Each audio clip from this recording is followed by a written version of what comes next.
Welcome to Thursday Thoughts. Main news is I'm back on the water.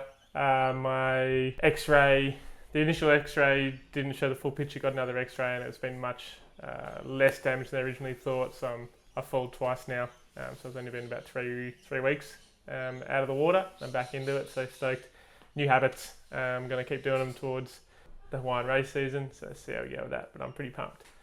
Leaderboard update.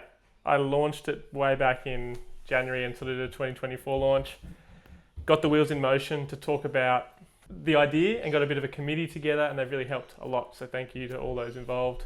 Now, basically, there's been a few races we got to include for this 2025 season. And I want to launch it before, obviously, the Hawaiian season starts, which is kind of it's a really big part of the season. I feel like Hawaii in July, France in October, and then Australia in December are kind of the three biggest times for races at the moment.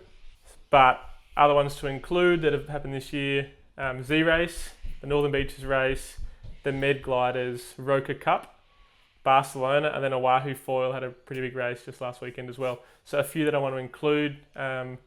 What the committee and I have sort of come up with is some pretty cool things. I'm pretty proud to sort of share this with you. I'm just bringing up my notes because it is quite a process. Basically, the goal of this rankings or leaderboard is to incentivize people to travel to other races and increase participation. So I want to try to get more people, build the community, create a value proposition for sponsors, athletes and spectators. So just make the sport better, basically. The leaderboard can also act as a regional and or national ranking, so it's applicable to a whole community, not just the very, very elite. And the idea is to be a bottom up effect, so the basically feedback from you is important. If I've missed some races on that list that I spoke about, let me know. But in terms of the race classification,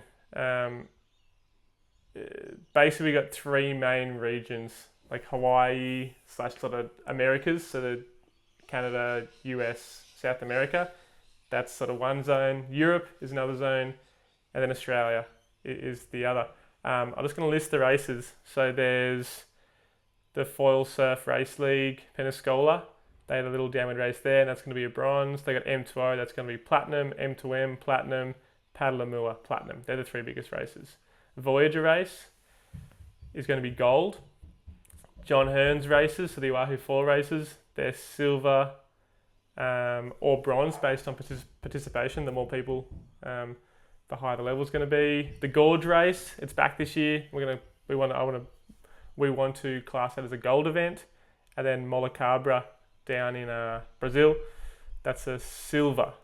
Mainly because the US area, or the America, Hawaii, US area has so many races and so many really high ranking races. There is an argument to make that Molocabra a bit higher ranking to get South America more involved, but because we've got the three regions, that one's a silver. For Europe, we've got Z Race, which isn't really Europe. It's because of the French connection, we've sort of classed it a European. It's already happened, but that's going to be a silver. I'm going to add it to the leaderboard. We've got the Med Gliders race, already happened. That's a silver. Barcelona, silver. And then Saint-Tropez and Open de France are going to be gold / platinum. Look, I know there's going to be more races, and I think there's scope to add more in. So if you know of races, let me know. I'll add them into the leaderboard. And then Australia, we've got the Northern Beaches race, which is gold. West Coast Downwinder, which is platinum. The Doctor, it's to be confirmed, but if it does run, we're thinking that's going to be a platinum as well. The Triple S races over in WA, silver, not as important. Sunshine Coast race, it's another gold. And then the 20 Beaches race, which is kind of just like a local one, but big ski race, that's a bronze. So the only thing we haven't added into that is the G-Brock, which I think would be probably a silver ranked race.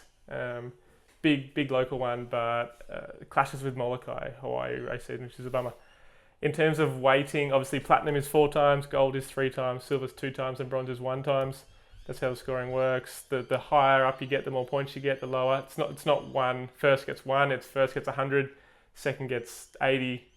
Third gets 75, and it sort of scales that way. Don't quote me exactly on those numbers, but that's the way it's sort of thought out.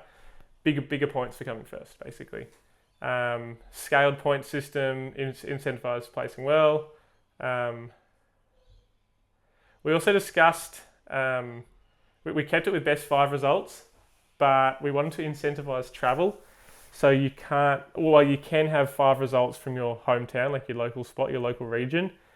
You get a bonus 5% if you get a result outside your region. So the idea is to incentivize travel, but not handbrake people who can't travel.